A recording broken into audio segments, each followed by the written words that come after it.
All right. So today we are here 5 people, right? Oz, Nick, Matt, Alex, Ryan. Okay, so we are 5 people here, and we would like to evaluate the company together, right? And then see whether we can find intrinsic value. So which company? Okay, let's start Boeing. So we download the data right from Capital IQ. We go to Capital IQ, and then here we will search for Boeing. If you know the ticker, we could just do that. Yeah.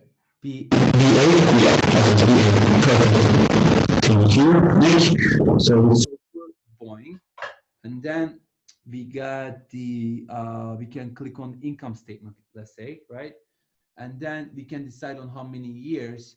So personally, I like to see at least one economic downturn, a bear market, but I guess we could get all the data that we have. We don't have to use it. What do you guys think? Yeah. Sounds good. Okay, so I will just get all the data for this company, because in worst case, we won't use the old data, but it's not gonna hurt us, right? And I know that probably annual is easier to see, but do you think, should we go with annual or quarter? I think it makes more sense to go annual because our model is going to work in annual terms and not quarterly. We're getting too specific where the law of large numbers should come into play using annual numbers. Sounds good. Do you guys agree with that? Yeah. Okay. So we go with annual, all data that we have, and then we need to click on go, I believe, to update this, or maybe not.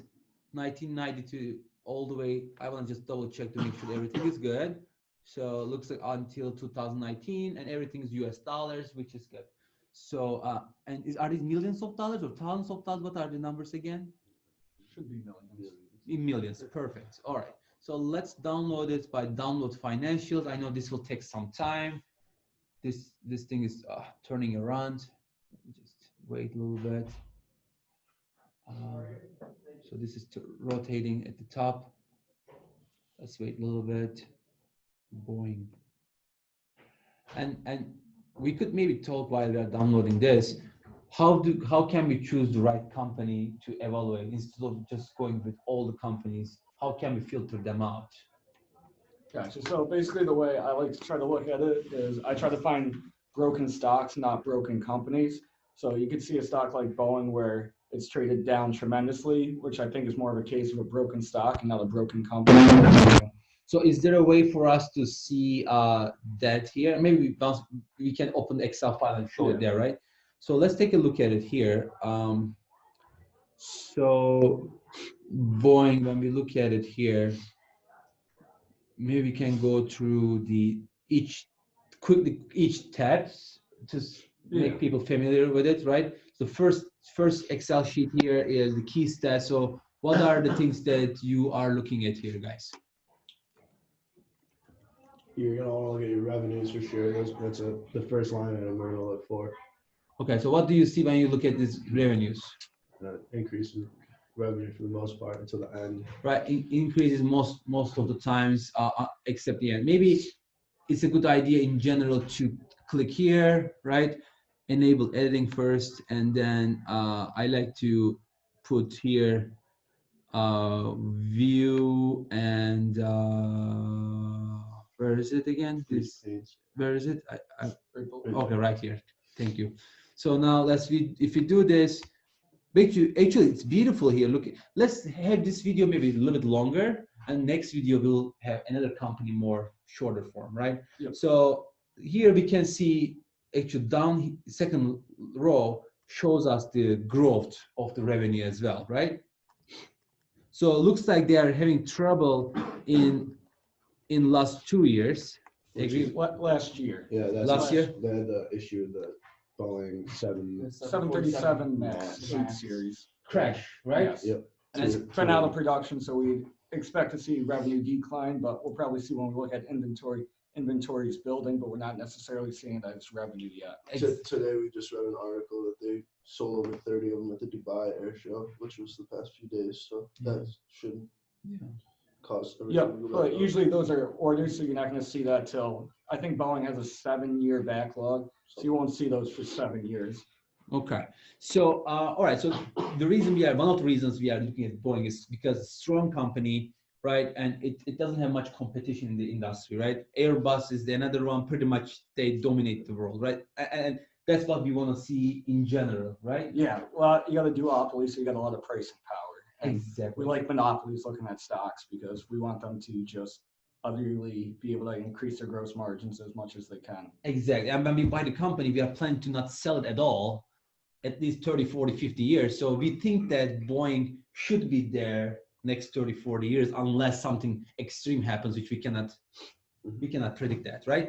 Yep. Okay. So when we look at these growth numbers, what is the difference between 2000A and 2000E? So the one that you're tabbing on right now, that's going to This be one?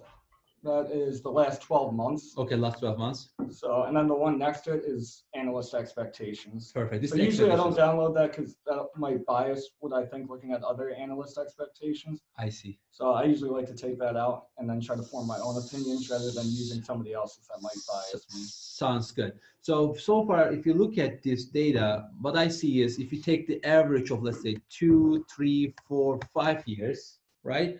And the average is around 0.1%. So it's not that great. If you go maybe a little bit more, 6, 7, 8, 9, 10 years, which is a little bit longer term, we see the average growth of 3.1%, right? Yep. However, if we exclude the last year, which that's our hypothesis here, right? That we think that that should not be forever. It may take a year or two, but eventually it will recover. So if you do 1, 2, 3, 4, 5 years, the growth average, when we look at here, 3.2. If you go 6, 7, 8, 9, 10 years, again, I try to see long-term 5.4%. So this is, maybe we can put it somewhere. We expect it to grow 3 to 5% based on historical data, Yep. right? Do you guys agree with that, or what do you think? Should we be more conservative? I think it's going to be conservative, but I think 3.5%. How much? I think it's good to be conservative, but I think 3.5%. 3.5% is a good start, Okay. Yeah. right? Yeah, And then good we will start. slow it down maybe 10, 20 years from now, or Yeah. whatever, right? Yep. Yeah. So, okay, so let's write it down here. So we think that this is going to be around 3.5% growth, right? Yeah. Roughly, average. All right, so let's take a look at gross profit, because that could be an important factor too, right? That shows the profitability of the company. So what do we see here? Anyone wants to summarize us what's going on here? So if you exclude the 2019 numbers, you're looking like you got a lot of margin improving. Be interesting to look into see why Boeing thinks that they have these margins improving, and you can only improve margins for so long. Yeah. Okay, exactly. I agree with that. So it looks like margins are improving, which is a good thing for an investor, right? Because it looks like they keep more money in pocket. But to measure the efficiency, I would say we need to look at the percent margin, right? Which is given here beautifully. So if you look at it, every $100 they receive, last year they kept 13.2% after expenses, right? Operating expenses. Is that right? Yeah. Okay. So they I shouldn't say wasted, but they spent remaining 87%. But if you look at previous years, actually they were going pretty good. They were 15, 16, 18. So if you look at it, around 17%, every $100 that they receive as a revenue, they keep 17%, right? But this doesn't include, I believe, anything to do with the loan payments or tax payments, right? This is Correct. Yeah, perfect. This is pre-debt. Exactly, pre-debt. Perfect. So we are around, I would say then, let me just ask you guys. So based on your experience, based on what you see here, what do you think we should assume in terms of profitability or margin, profit margin for this company? Is it stable, first of all? Definitely. Stable, right? It's not like all around the place. And what would you say in terms of? Can you go back to the more recent years? Sure. So 13 was the last year, before 19.4, 18.5, 15.5, 14.6. I think between 16 and 70% would be a conservative number.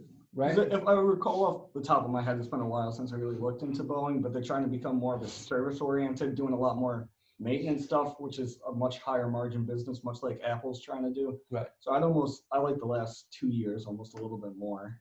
So last 18, two 17 numbers. 18, 17 numbers. So you are more around 18 to 19%. Yeah. I mean, that may be a good point too. So what do you guys think? What should we do? Should we assume somewhere around 17% range, or shall we assume around 18, 19% range, or Split it down the middle. yeah, 18? 18 is good? Yeah. All right. So I mean, again, these are some things that we may or may not. I don't remember the model that we are using. Yep. We'll use this. We will use this. Yeah. Even if we don't, I think it's a good idea because this is a really important measure. Like how much money we are keeping in our pocket before that. And usually, if you go through a company's 10K, a lot of managers will put out a target of what they think that they can get it down to, and that's definitely something else to look into Oh, that's a good idea. to Yeah. see what they're trying to target for the gross margins. That's a great idea. We should definitely take a look at Yeah. benchmark these numbers.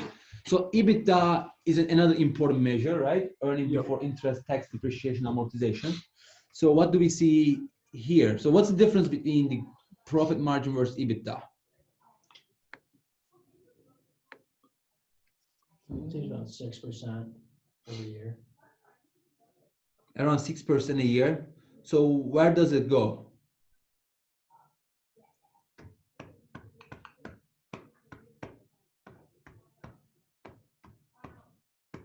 That's a good question, right? That is a good question. You want to go back over to Capital IQ and we can click on the formula for it? Sounds good. That's a great idea. If you don't remember things, we can always go to Capital IQ, and then where do we have EBITDA, income statement, I think? We could go right over to the key stats page, Oh, perfect. because that's the page we're on. Perfect. So then we can go to EBITDA. If you click on like the Info. actual number, This one, the actual number itself. EBITDA is- So try clicking on an actual number. Sounds good. So, We can use any year. We're just looking for the formula. okay. So let's use this one. Yep, click on it. All right. So maybe we should use the actual. So EBITDA, total revenues is this much, cost of revenues this much, or cost of goods sold, plus they add depreciation and amortization. And they get with EBITDA. Okay, so cost of revenue, depreciation and amortization is added. So if you go to income statement, right? So normally this number, right? Yep. Minus Minus this the cost number, of goods sold. right? Yep. It gives you gross profit. That will give us gross profit, and then we add depreciation, amortization on top of that. So that's why actually I'm confused, because why do I have this percentage smaller than this percentage, although I add back depreciation, amortization? That's a good question, no? Yeah. Looking it up right now. Yeah, that's a good idea.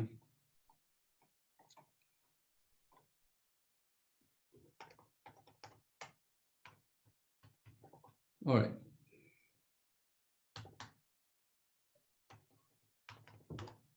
So while you are looking at it, let's see whether we need anything else from here. Do you guys, are you guys interested in anything else from the key stats? Something that we need to look at. Do you guys see anything else here?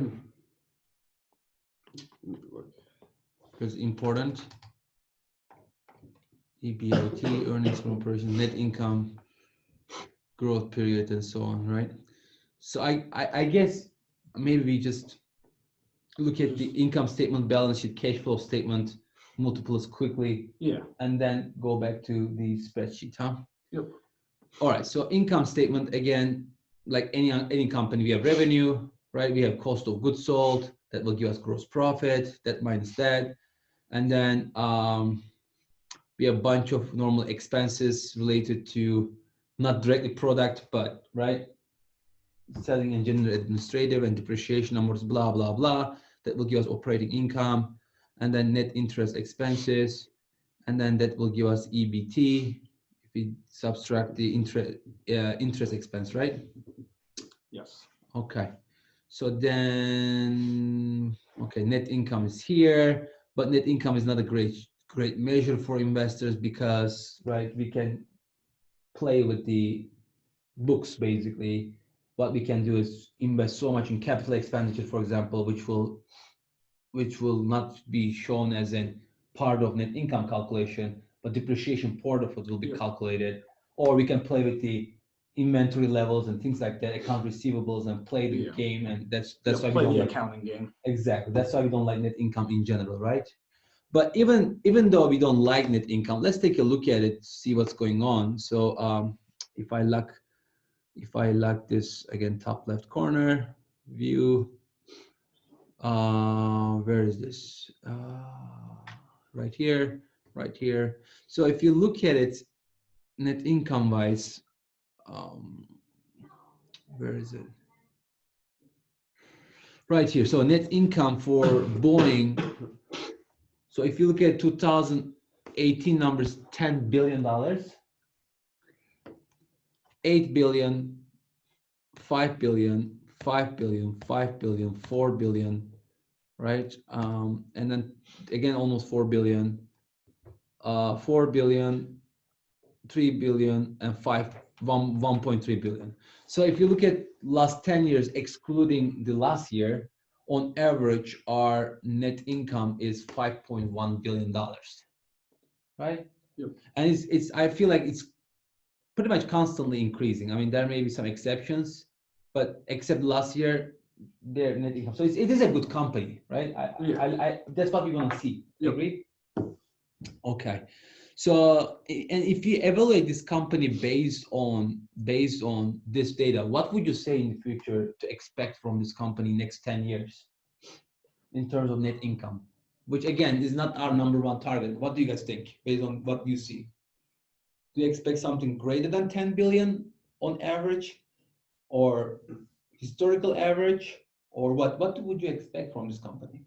I probably expect it to continue growing. Me too. What do you guys think? Yeah, continued growth. Maybe a little recovery period on growth. Yeah, I definitely think once they get the Boeing 737 MAX 8 series back in the air and back to solid, you're definitely going to see some numbers being impacted in the future, being artificially high. Yeah, exactly. So maybe we could expect this to grow by another, I don't know now exactly, but 50% or even 100% in next 10 years, right? Possibly. Yep. We got to dig into that. So, but it looks like they're promising. All right. So if you look at the balance sheet, personally, I'm not expert in this. I'm just brainstorming here with you guys. Balance sheet tells me in general story of risk of the company, you know, like the debt to equity ratio, whether short-term debt, quick ratio, and things like that. What do you think? Yeah, definitely. Right? Agree. Okay. So freeze the cells. let's free the cells. So if you look at it here again, most recent data. So let's take a look at the what do they have in terms of current assets, right? I think I like this number 1 and compare this one versus total current liabilities. What do you think? Yeah.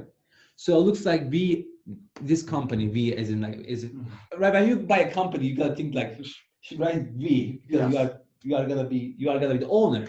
So $87 billion short term, we will owe $87 billion, and breakdown of that is mostly $62 billion of inventory. Right? I don't know whether this number bothers me a lot because I need to understand this is a percentage of total assets, I would say. Yep.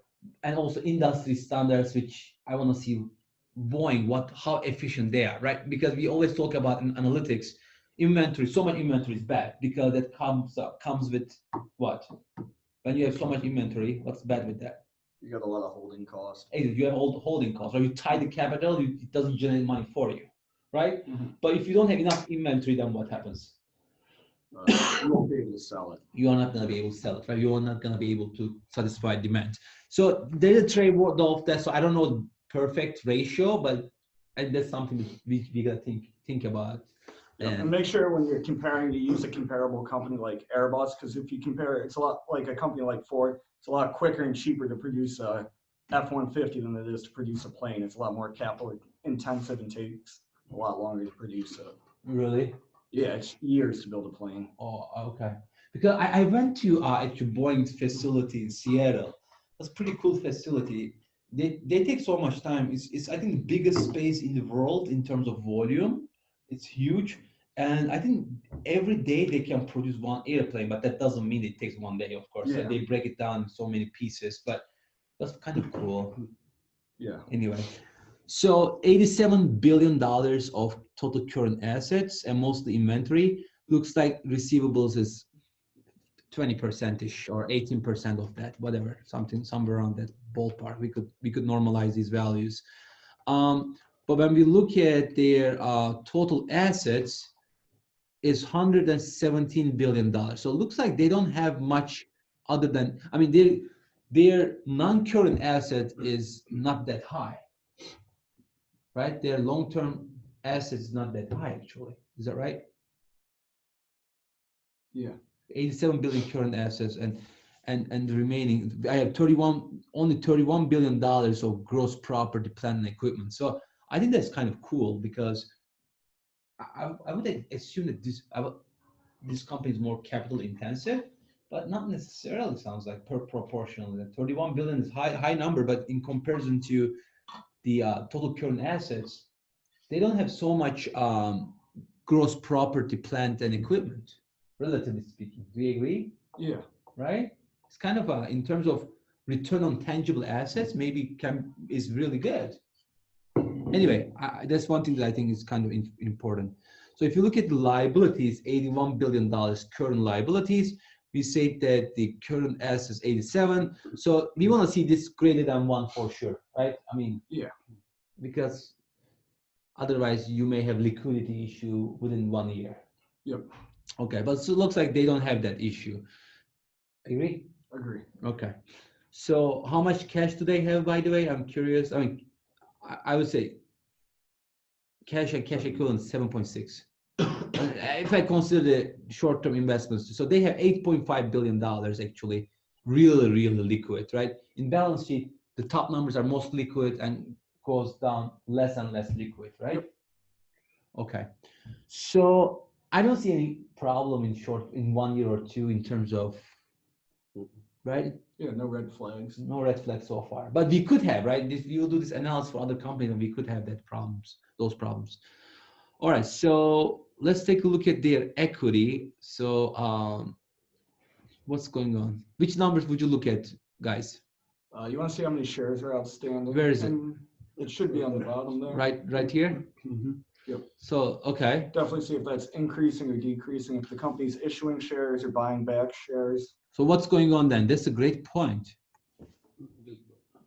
Company looks like they're aggressively buying back shares. That's a good thing for us, right? Yes. As a shareholder, because our percentage ownership increases in the company. Yep. Okay, what else would you look at here?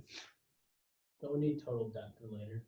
Yeah, we're gonna need to Total look debt. at their total for debt. Okay, what's the total debt? Let's see what's going on with the debt. If Okay, you scroll down, it gives you a number. okay. Where, Total debt is which the row? 89. 89. So total debt. Oh, it's 80.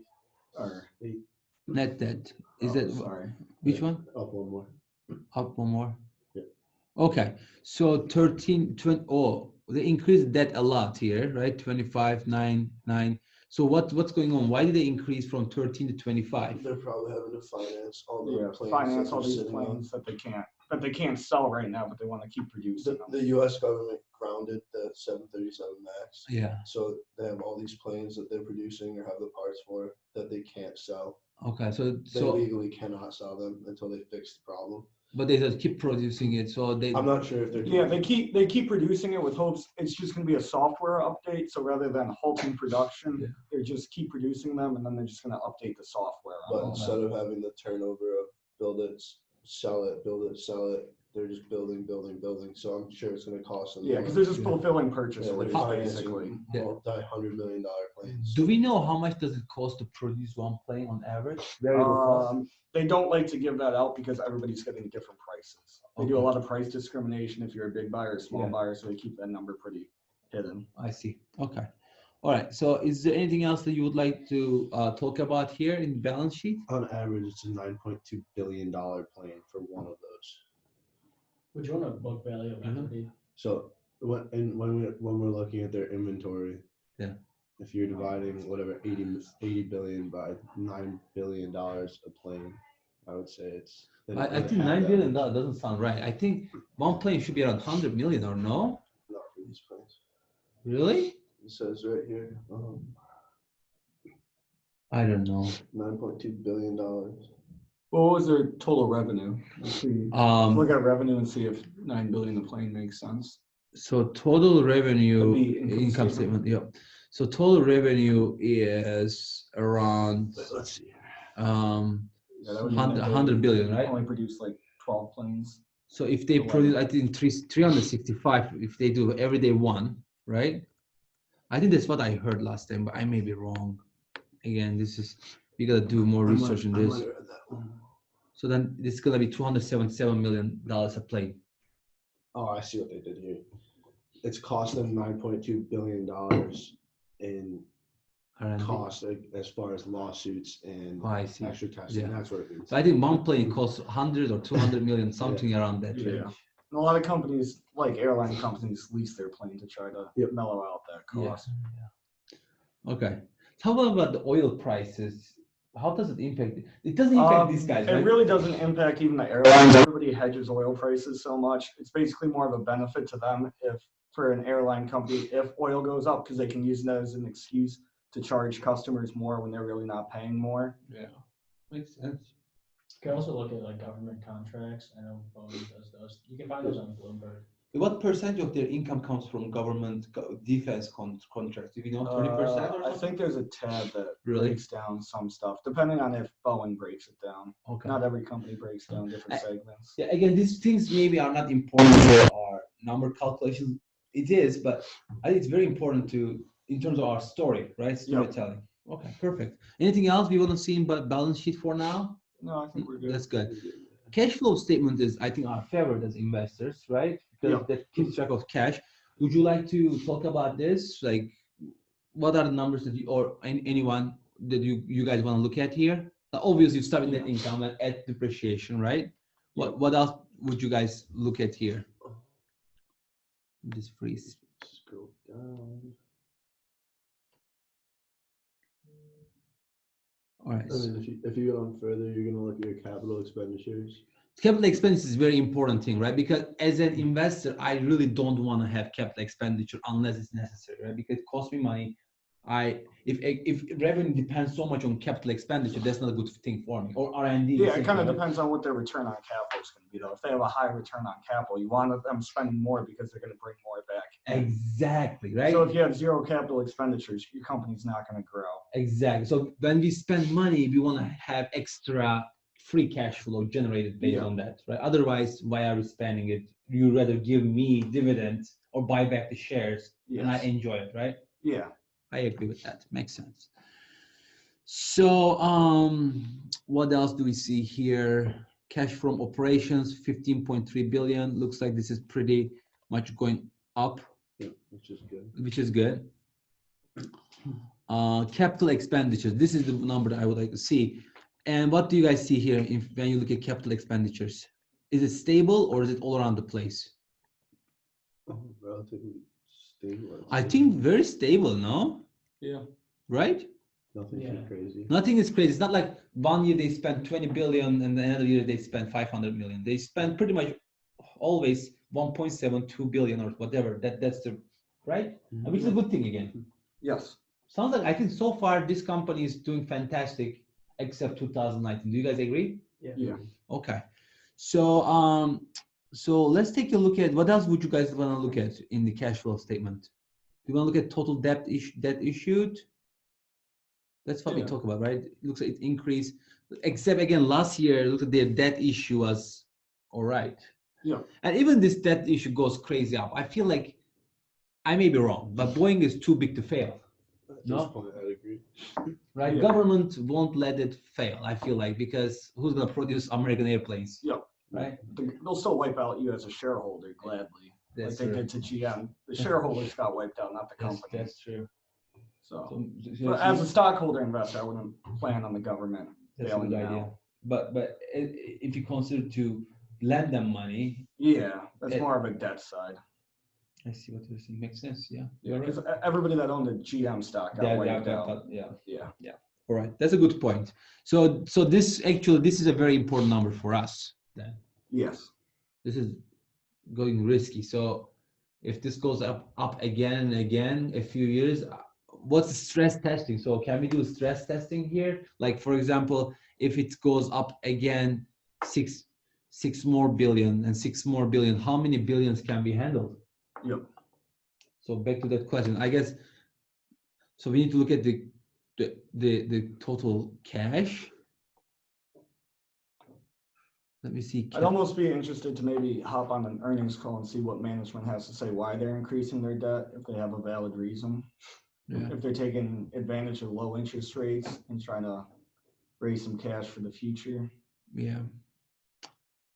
But my question is, so when we go to balance sheet, so when we buy stocks, right, we gotta think about worst case scenario and exit strategy. Or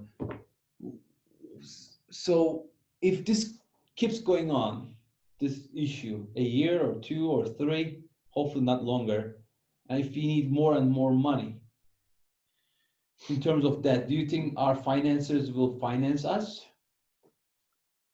Or what, are we going to be able to sell something in our balance sheet? If so, what are we going to sell to sustain, right? I mean, I don't want to, again, I know Boeing is great, but many great companies just went under. So we got to consider that, right? So what do you think they would do if they cannot solve this problem in less than a year? They're probably screwed. That's it? Yeah, because I mean, That's their main. This new 737 is their main, the main plane that they're pushing now. They offer different levels of it, so that's why it's such a big problem. Yeah, I think. What percentage of sales is based on this? It sounds like that's their new, like they're one of their. So they offer a Boeing 737 7 Max. And then I think there's one other variation of it, but all of which are plagued by the issue.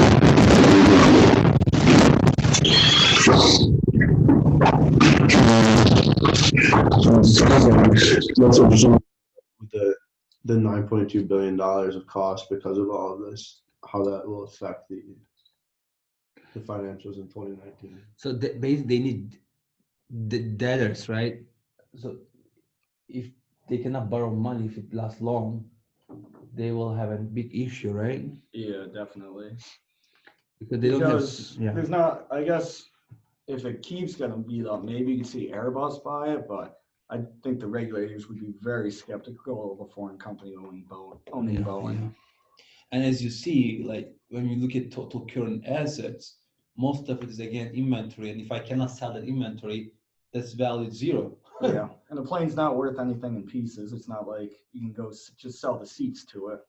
A plane has to be all together. Exactly, and based on this, literally, this company, I mean, if I subtract $74 billion from 111, I will get just 27 left. Yep. And the 27 left, but I have also accounts payable and short-term liabilities, right? I mean, current liabilities, look at this. I mean, I'm under. Yeah. So I get in the model we can put a failure percentage to kind of value that. So another thing that we should keep in mind here is that Boeing's credit rating actually got downgraded by all the big banks. Really, what's the credit rating right now? A2. A2. What? So AAA is the best, right? Mhm. A2 is what? Still. it's still investment grade. Yeah. Anything above triple-B is investment grade. A2 is just above It actually triple says B. that they knocked it down. There's AAA, single A, or double A, single A, triple B. They have it at A now. They're what? It's at A now, A now. according to an October 22nd article. Okay. So Which I is guess the this is lowest. a little risky, but again, this is how you find The value, right? Yeah. If everything is good, anyway, people will overpay anyway, right? So the question is whether we believe in this Yeah. company to solve this problem quickly and get rid of this issue and keep generating, keep becoming, not becoming, still staying as a cash cow. Yeah. Right? That's the idea. Yeah, our belief is that Boeing has some smart people that are most likely going to figure this out. Yeah. Exactly. Or override it. Go Yeah. back to the older technology until they can. Yeah. I think it's a solvable issue, so I don't think it's that. Yeah, but I did not personally research the issue, but The issue is basically it's like an auto flight, yeah, and as a safety precaution, it was supposed to be able to take over. The plane itself could take control if Yeah. it were to lose altitude quickly. Yeah. And I don't know, some kind of software issue caused it To to nosedive Yeah. as it thought it was correcting itself, and the pilots weren't able to Yeah. override the system. Yeah. So well, sounds like, I mean, again, it's not my expertise. That's not horribly difficult problem to Yeah. solve for a company who's been in this market for decades. And extremely high. Allegedly, they're getting close to it. I think right now the latest I heard is that they're hoping to get it back online next month, but they're just waiting for some final approvals. But sounds good. Okay. So can we see the free cash flow here directly given to us? If I search Control F, free leverage versus unleveraged. So what's the difference? Could you please help us remember levered versus unlevered? I know it's borrowing money, but because I'm really rusty in terms of these.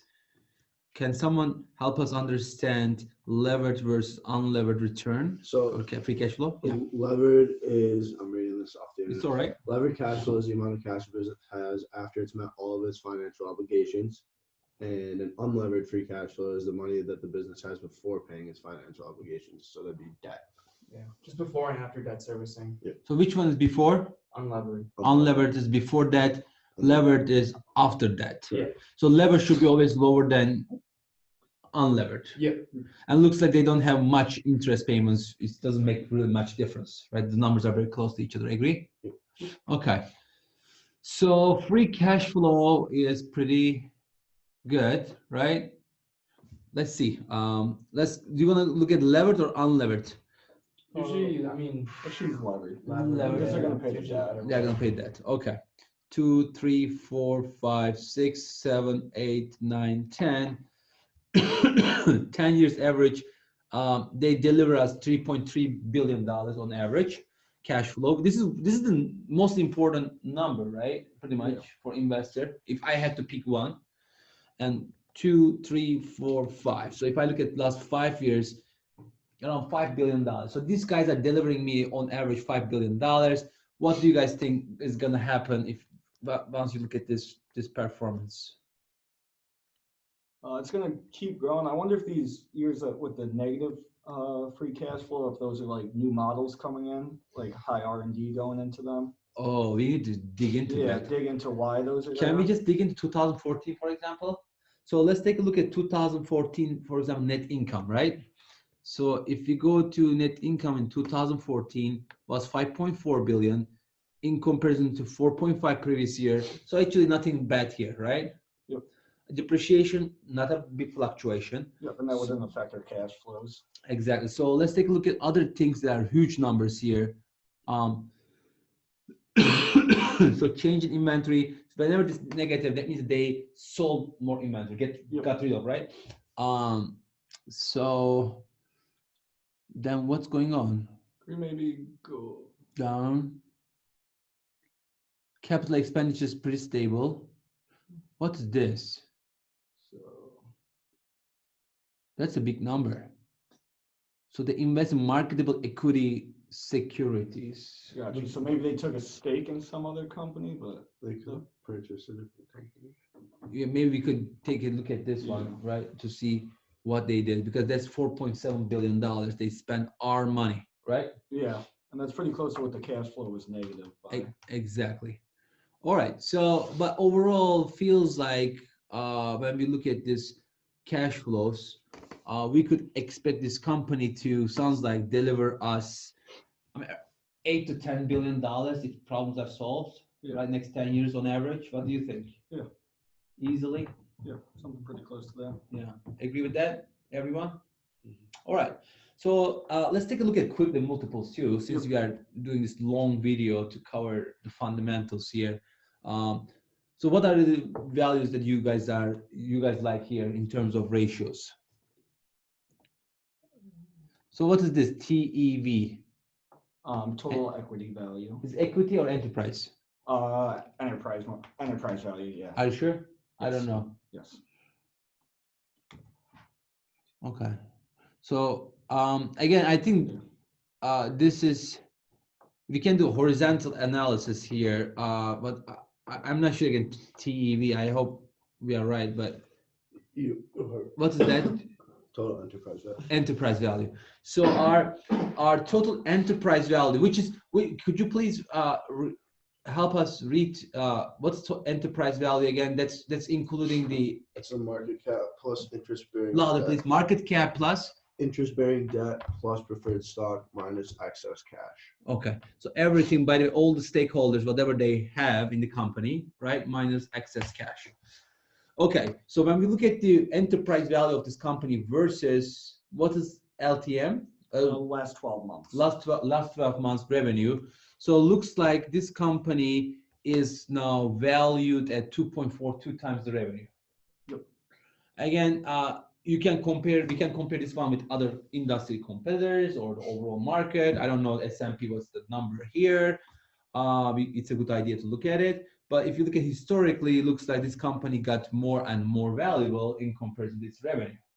It looks like people are Valuing it more. Or valuing pricing it more. pricing it more. But we don't know whether this is because market cap is growing so fast or loans are going so fast, right? Yeah. We don't know that, but probably a combination of both. Enterprise to, what is this again? NTM? Next 12 months. So that was using like a Prediction, forecast. yeah. EBITDA is, my understanding, EBITDA is used very commonly in finance, right? Mhm. Earning before interest, tax, depreciation, amortization. The reason is that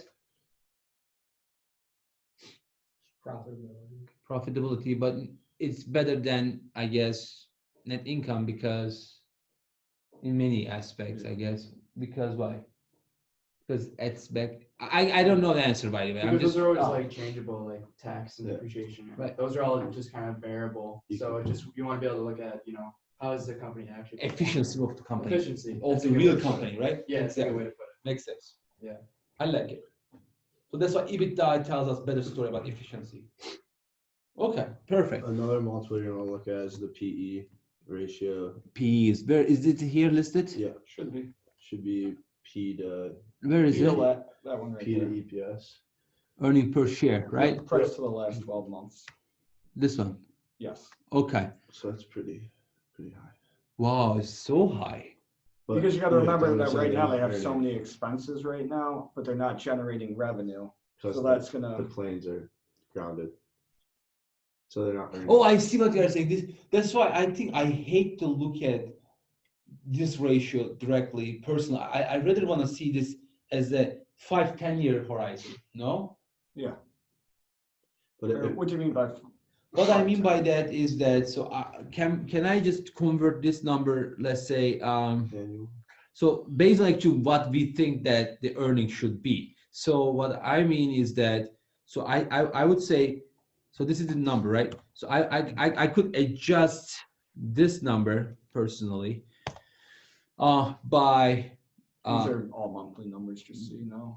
these are monthly numbers. Yeah. Okay. So what I would like to do Quarterly. is Quarter. yeah, it doesn't matter. So I want to divide this value by earnings for the most recent year, which is right here. Where is it? Where is earnings? Net income, let's say, right? Yep. Let's see this number. Do you want earnings per share or just earnings? It doesn't matter because as long as I'm consistent, Okay. and I will multiply this value by what I think that is really true net income of this company. And we talk about this. This company can easily deliver, we say, $10.4 billion, right? Yep. The growth company. So if I multiply by that, sorry, I need to divide by this. and then multiply by that. So that will give me, I think, more reasonable number to consider. So according to me, according to us actually, current price of this company is 17 times of the supposedly earnings, without considering the effect of the software package. Yep. Right. Normalized earnings. Normalized earning, right? Yeah. And then the question is whether 17 times are good or not. What I read is, probably you guys know that book, The Father of Value Investing, who is Ben Graham, right? Columbia professor, right? And he wrote a book, Security Analysis, and what's the other one? Very important book. Warren Buffett's most favorite book. Security Analysis is one of those, but Intelligent Investor from Ben Graham. And in that book, he says that at that time, of course, this book is written in the 1930s or 40s, but these fundamentals should not change technically, right? He said that he doesn't want to see earnings PE of greater than 15. Which we talked about that, and now they think 18 is about the number. Nowadays, 18. Probably so, because why? Interest rates are so low. Exactly. Interest rates are so low. Everyone's leveraged up. So of course, because cost of capital is lower, so but your opportunity cost is always what? Like it's gravity, right? It's 10-year treasury bonds, right? You compete against risk-free. Yeah. And if that is historically low, basically it's like this, right? So okay, 18, I would buy into this, but again, we gotta stick to it. We cannot play with that number so much. I like still 15, but let's 18 is our cap, right? And the price to book is another multiplier that's mentioned in that book, 1.5. Yeah, that's right. It's got a few. Okay, let's take a look at price to book. Where is it? Right here. What's this? There's no price. So they might have stopped reporting it because the number was so bad. Okay. So there is no book value of this company. Yeah, but we can if you scroll go over back, this. you can see that it's not great. Yeah. So basically, we can calculate it, but it's so big. Yeah, something like that. Or that must be.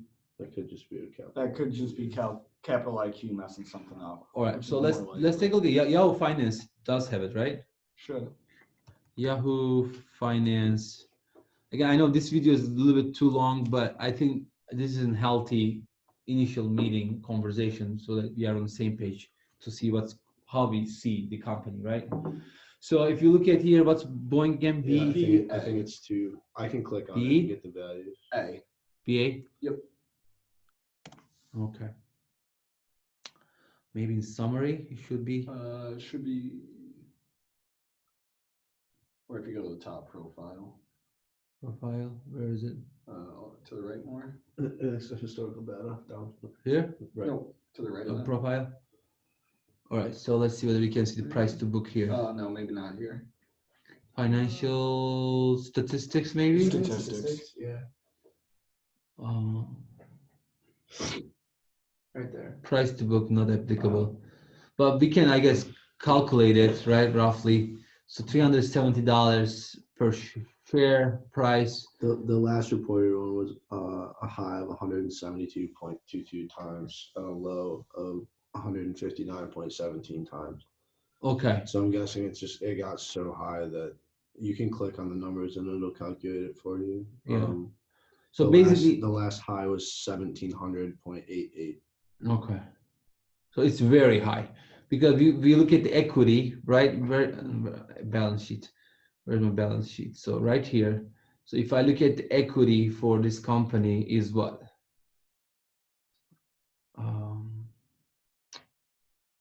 Shareholders equity. Where is it? Common stock. Total shareholders equity. Would you look at that? Or would you look at common stock? Shareholders equity. Okay. So 6.3, I guess, $1 billion. Yep. If I divide this by number of shares outstanding. So let's see. If I do $6.3 billion, which is, let's say this is 6.3, right? Billion. Yes. Okay. divide by number of shares outstanding. How many shares do we have roughly? I guess it was stated somewhere here. Balance sheet Balance sheet towards the bottom. towards the bottom. Total shares outstanding. This many millions, right? Yes. Okay.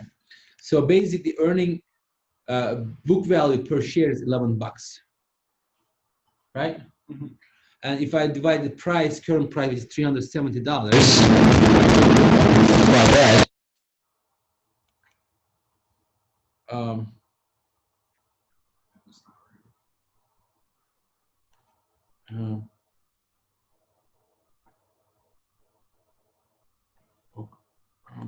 One second. So what's wrong here? So this was $11. So Stock price divided by the book value per share. right. This one. This should be it. Okay, 33 times, somewhere around there. That's probably more realistic. Based on my calculations, around 33 times because price is 370, right? Let's take a look at it. 370, 91. And then book value, we look at it as $6.3 billion from Yahoo Finance. And number of shares outstanding, we divide by that. So book value per share is $11. And this is 33 times, the price is currently 33 times the book value per share. So again, this number, I think we want to have normally less than 15. Sorry, 1.5. So, but I guess this company is.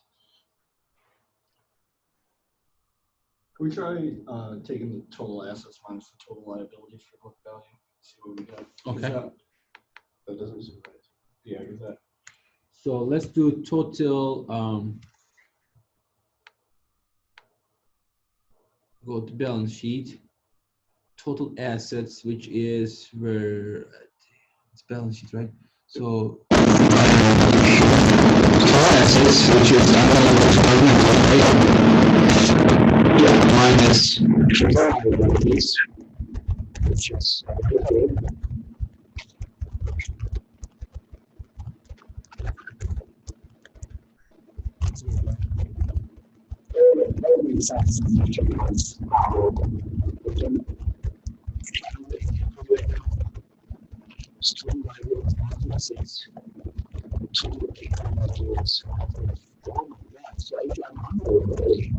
so it's let's say you have including like you have total assets is less than total liabilities. When you have more debt than what you can do after tax. So you have buying a Mercedes car, you buy it for $2,000 or $100,000, and you make it the value's $2,000 a year, and you're buying the next year. So this company goes bankrupt.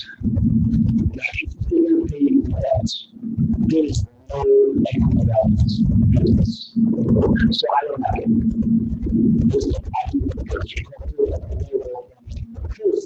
Because again, the element of the board is that you would have which are fair,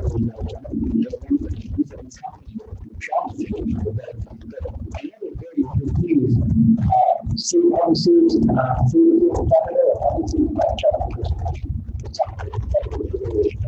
I would make sure that I would have United States money, which check. I would make sure I can get legally my business, I get my money back.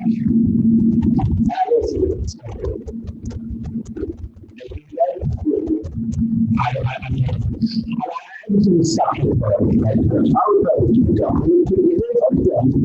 that also makes it harder. I see my company for greater outside potential because of it. So it's good. I mean, it could be even down there, right? So yeah. I mean, I don't agree with the great company or early states, maybe that's how we can get yeah, I think it's probably coming back up on so that's good change. This is one of the beginnings of what Space Market was I don't know if you guys agree that was that the first point was a market every single day, and someone lost it. seller shares and someone else buyer share.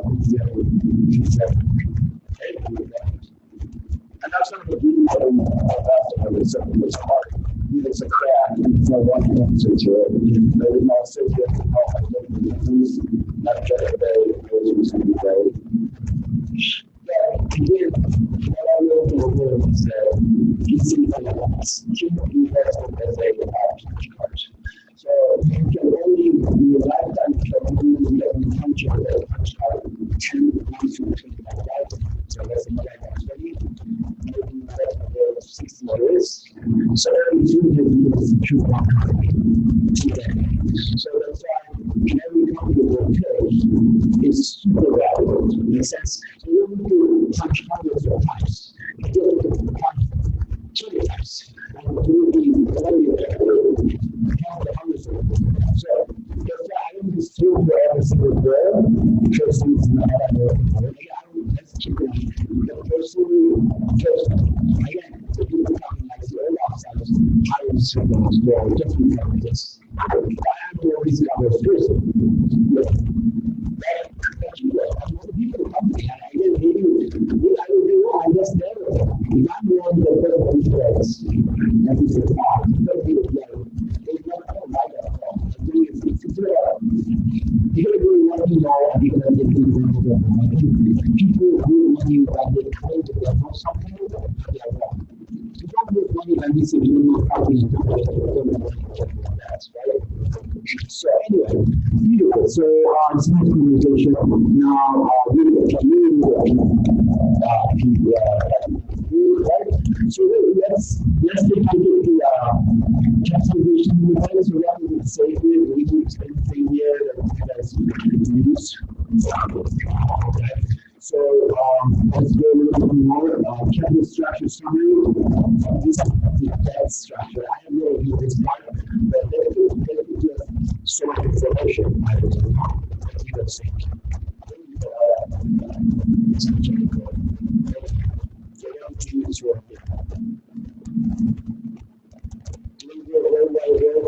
See whether everything is just for us. So,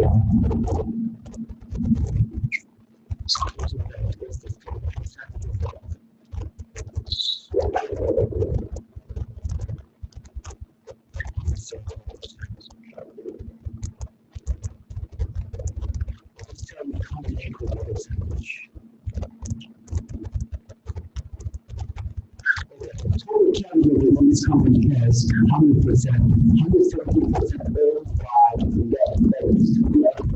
And everybody always they have 100%. So I am not really sure because I'm popular.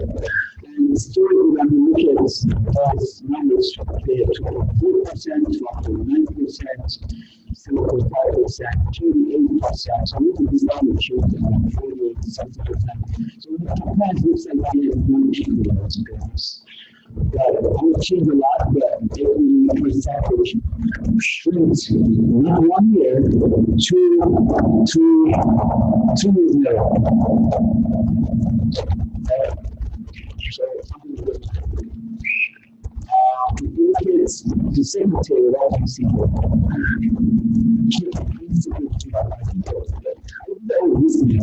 so shareholders, right? Commercial paper, we have this commercial papers, that is short-term. So 11.6% of that, total debt is for the year, and that's very good. It's a high number. So I'm pretty happy to do something fun with quick, which is like a couple of things. So we'll go that hedge fund, say I don't know as much money here at the time. But basically, so we were showing one for giving that much investment things and so it's a hedge fund.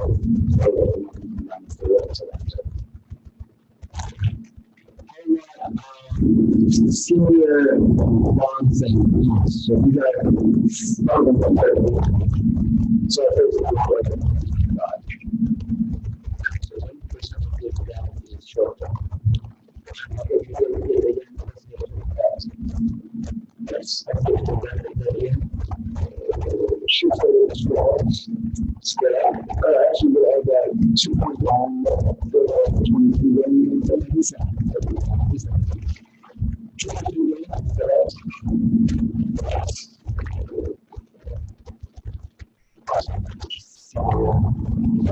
So, let's see what we do. We just got about it.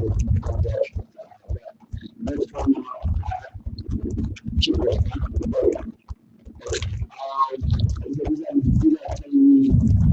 How much they're paying interest rates, right? Can I see which ones are long term versus short term?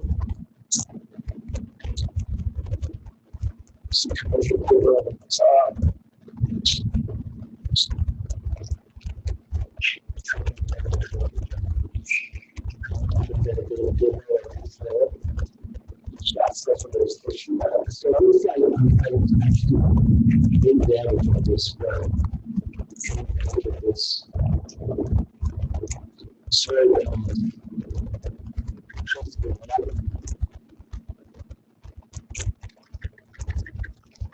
So some of the interest rates are quite high. So this one's very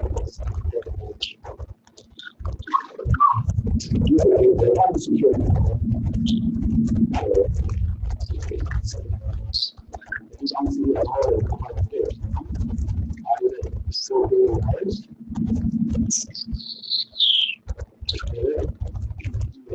so we say we oil unsecured loan for $4 billion. It's doing quite good.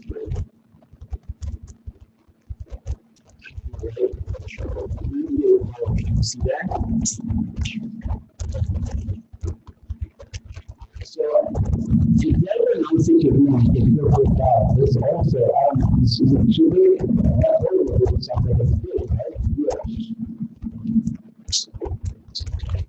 So let's look at some more profitability ratios for this company.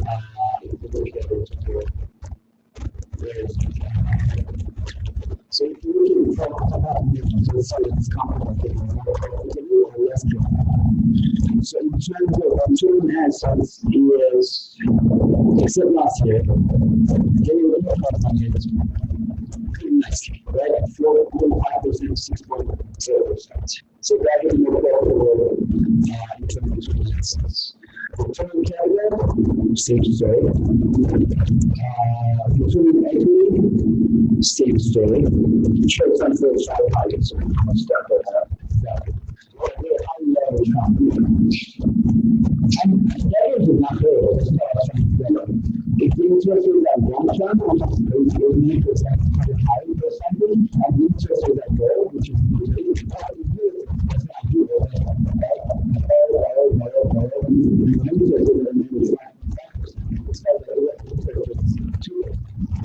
So actually, it's not good.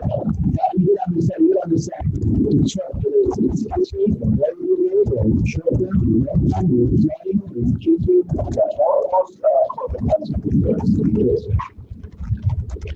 so I'm trying to do also everything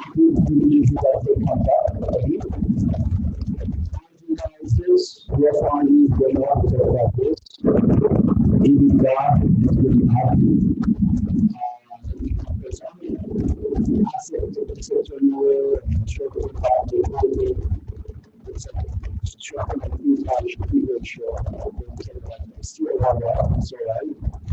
Ratio is next week. There is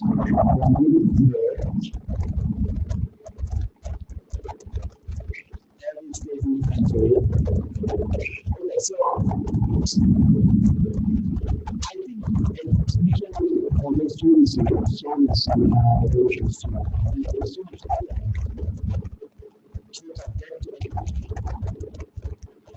It's not same. I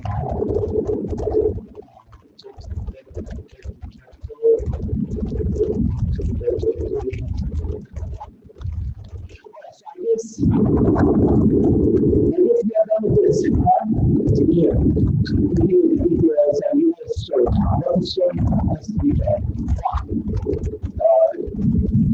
Slightly slower than that. It's slowly decreasing. be more efficient. Be more efficient.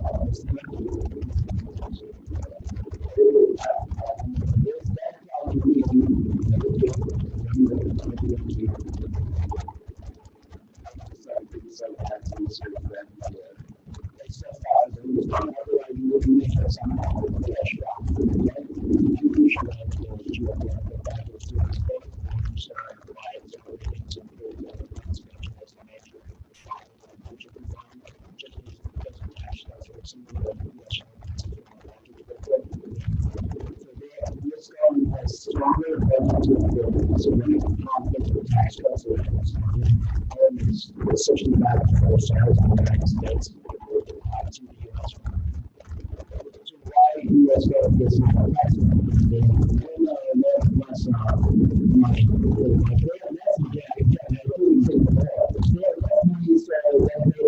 One million because sections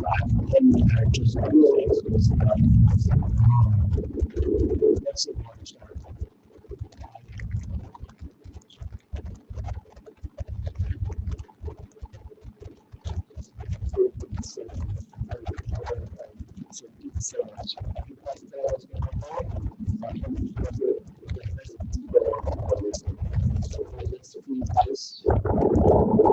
Let's go to some numbers. So let me see here. So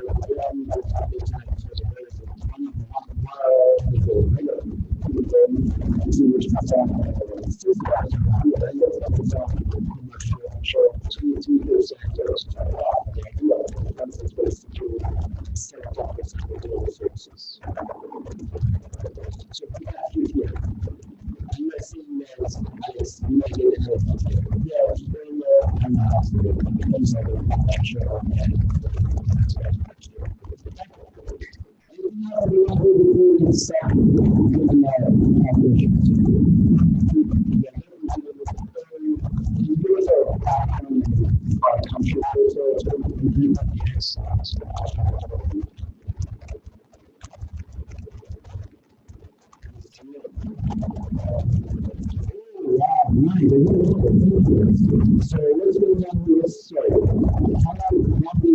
highest number is in the United States, which is around 45% of the United States. So that's still stable, right? And 5 stars still. Second one is China. I feel like everyone's the second one. I can see this, because they're really close. So China, Middle East, Asia, and Europe. So Europe will really struggle and will be a competition. There's action of the Trump that that's Middle East and competition. From the 12%, I don't think it'll be down to 80% or something like that. It should have been, I feel it's so much stronger. There's such a shortage of funds out there that if you get a hop on the 7-day day, well, you don't understand how sure it's part of my own.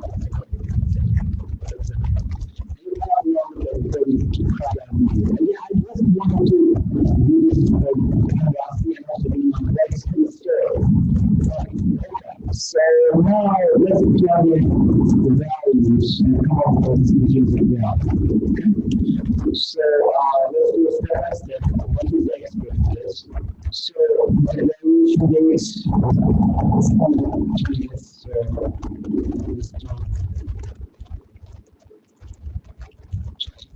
this is for white, right?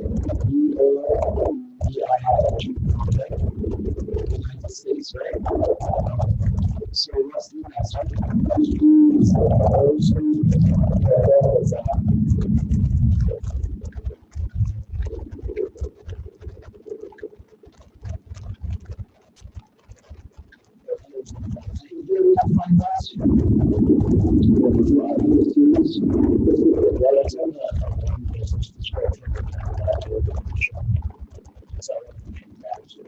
Can you see the time?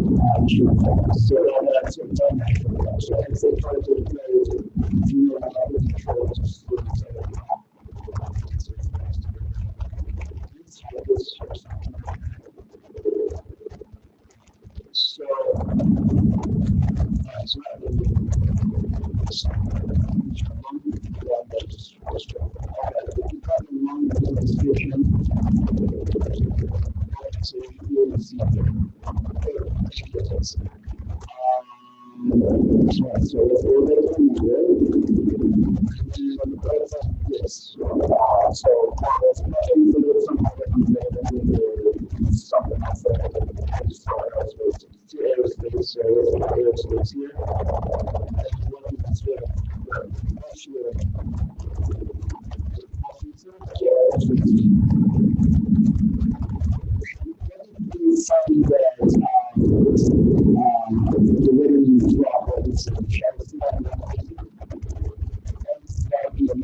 So, easy.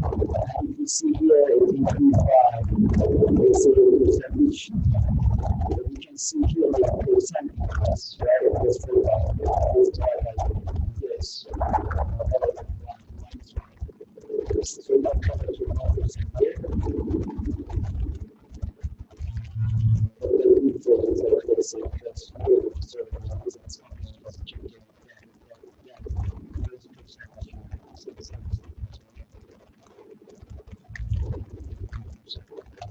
so 2% years.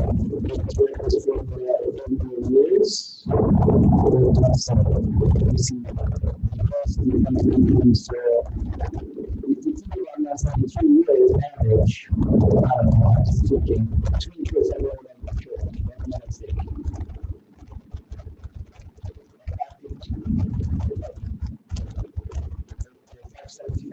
yeah,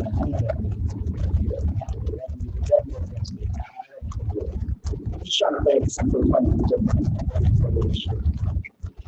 This guy is true that this increase in the executive 2% again. No, that's the last 12 months. So that's actually the number. So this is actually number? Yeah, it's not. Yeah, I'm sure I just saw the number.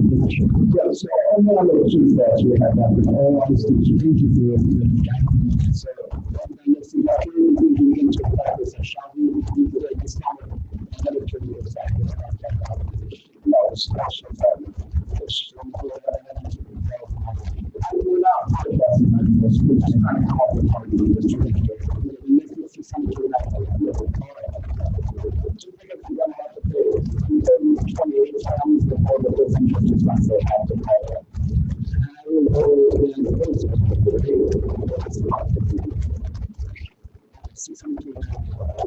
So you say it's like just you get that I think it's 30%. So yeah, maybe $130,000 in contrast expenses.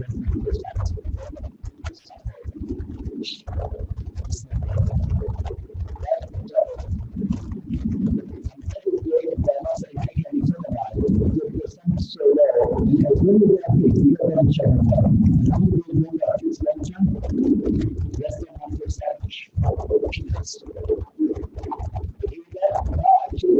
It's actually like yes. But still, I would have handled that. I'm really talking about so put down your equity. So now there's going to be no else.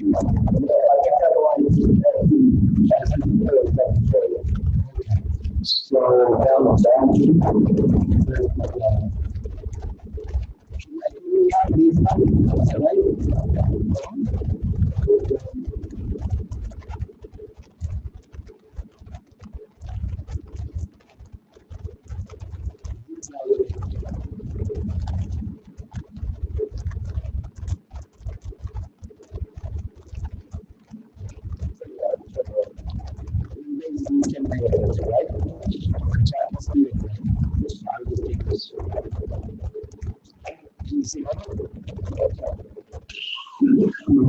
So that's not a place to start, but it's all right.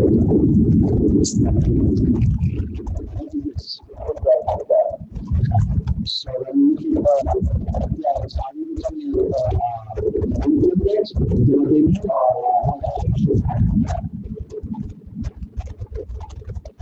I'm sure the long term.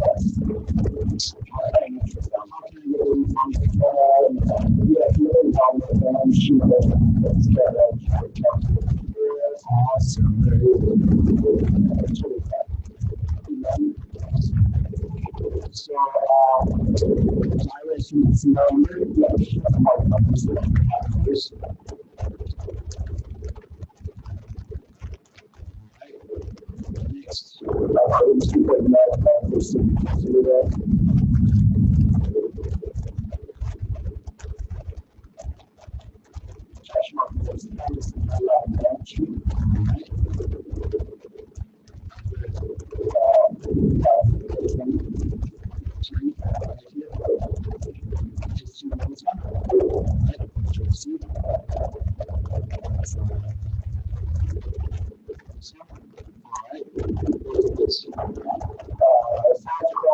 that's if they had a stake in another company.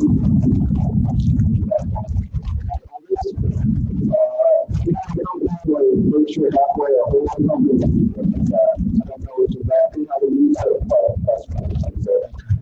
How about this? So actually, that's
so that would be better not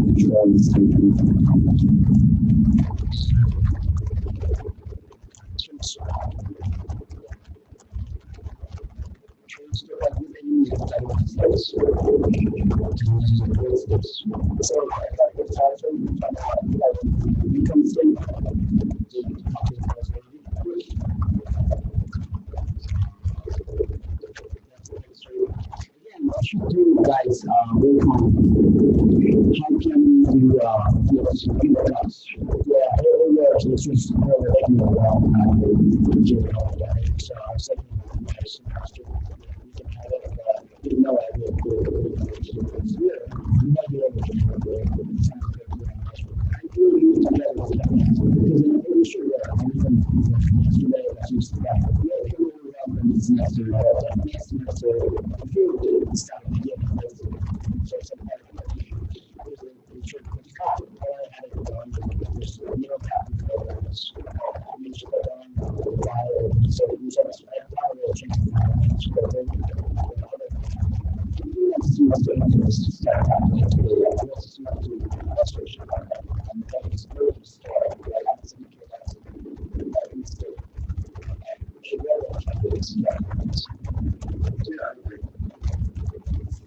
So, I think the tax rate is 8% currently, but I didn't plan to, I didn't even master it, although when you get that, but there's two others going on. So, what is it? So it's 8%.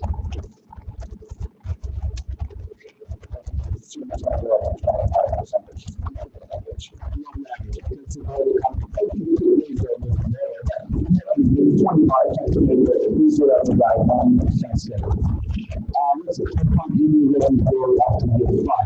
Let's go to the next 5 years. We can change everything now.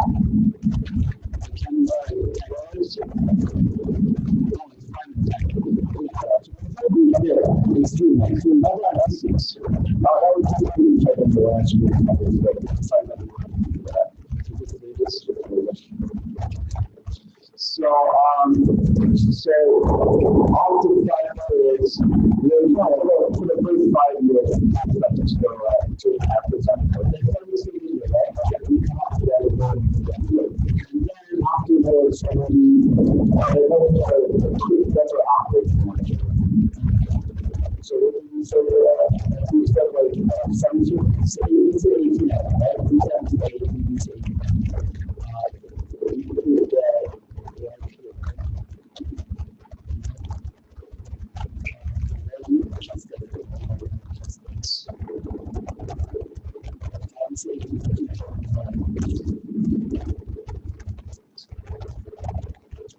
So, years.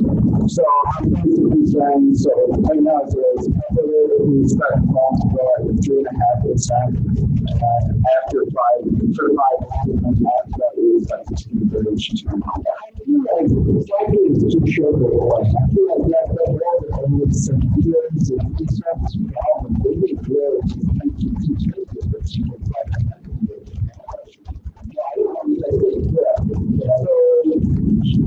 So the theory on that is that these companies don't do that.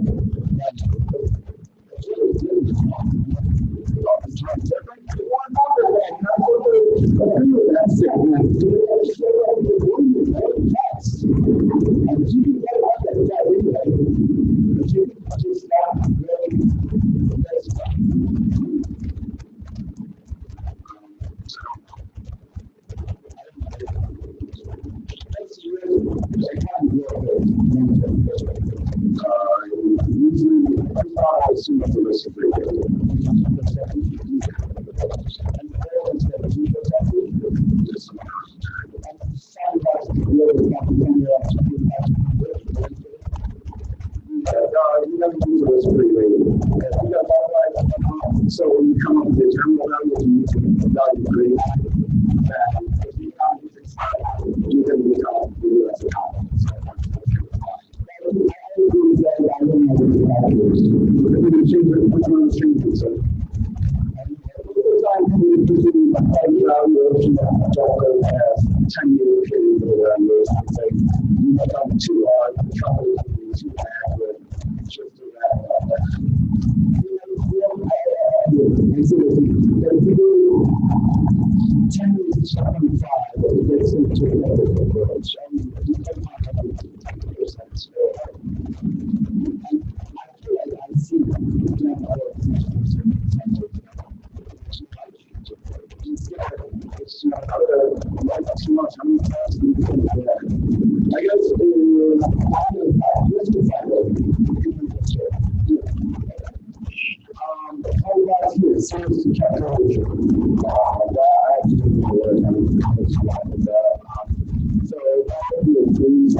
So just to know that it's kind of complicated.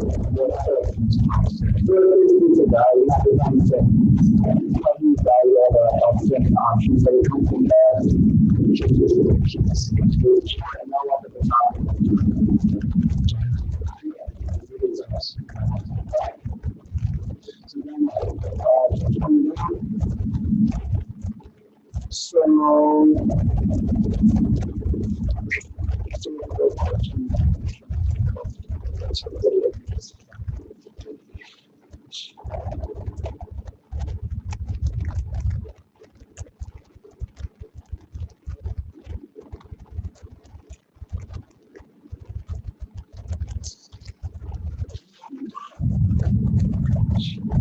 So I put another like that.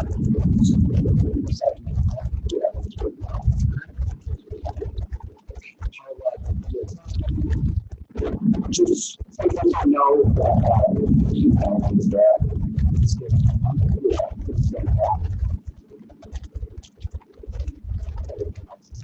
Some of the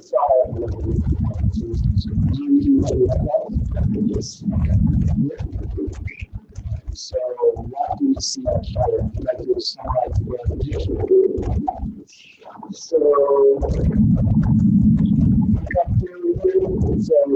we see we have something which is slowly something down to alternative value of exactly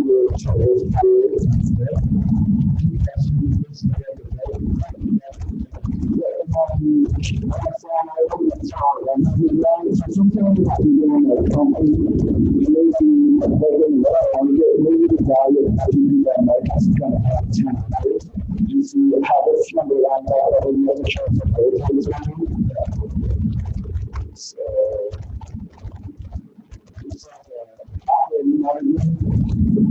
so instead of 18, I actually so basically right now it's 11%. So this is going to be a some guess. But that's probably going to be software energy. That's the last couple of years. That's really having that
something along the line of whatever they rate that's just real cost of capital actually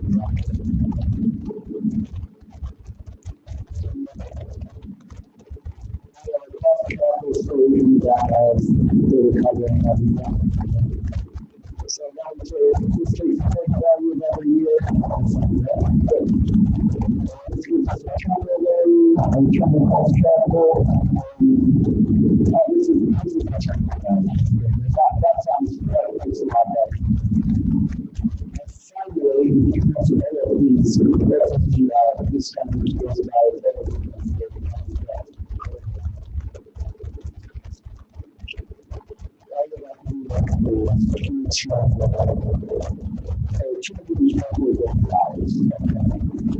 so here we have this any financial asset.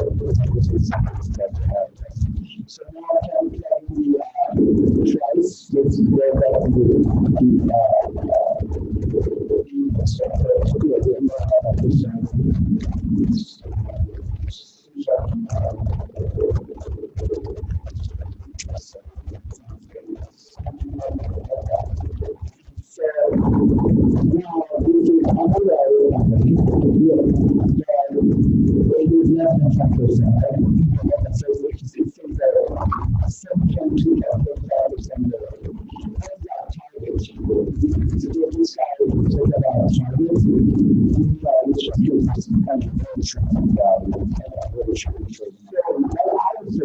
your company, I would say, at least 30% off. And I'm like, yeah, you want to be out there, so then if you do it right, that's a true value, you come to the value, right? So this is like truly price buy, right? Price buy. Which is most times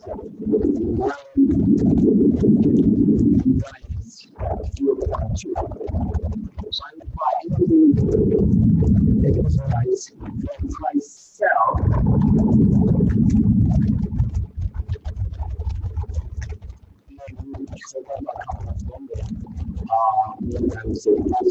And then what the service sometimes we should actually watch, we said that we should actually watch, we assume that should be the place. So we should actually have so I'm going to talk about yeah, we should sell it. The other thing. It's going to give you we're going to sell this. I'm saying I'm buying this. So that's what I think.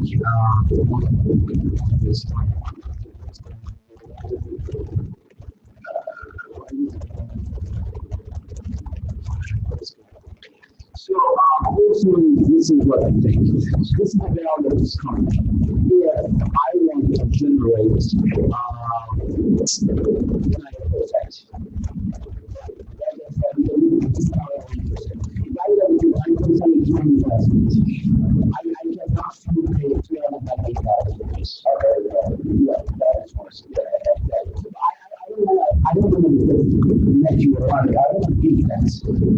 I would say, I'm sure I would have 20% off, but this kind of market is really hard. I would buy this company at this price. Maybe this price, not I would take it. But I want to 22% off on this so that I can write it with my community. And I wouldn't sell this company until I'm crazy. I would put companies that are fun, they're very valuable. I wouldn't sell this crazy off. And I get these on $8 again, 30%.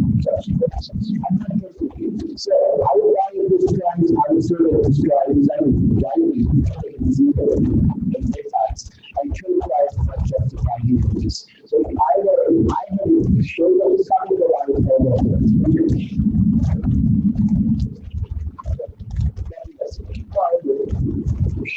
And you say market is right. I mean, that's what I do. You expect to happen. You see it, you know, you see it. 5% of the time, you expect it's to make it.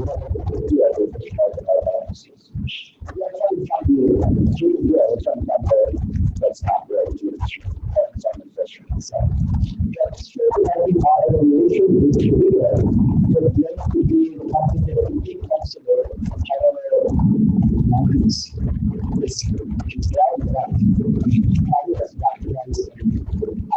I think that it's going to be, by the way, there's another thing, right? If you really just accepting that opportunity to do something,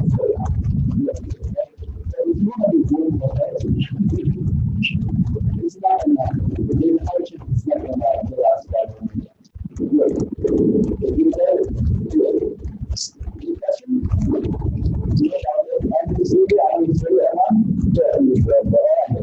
see you guys still listening.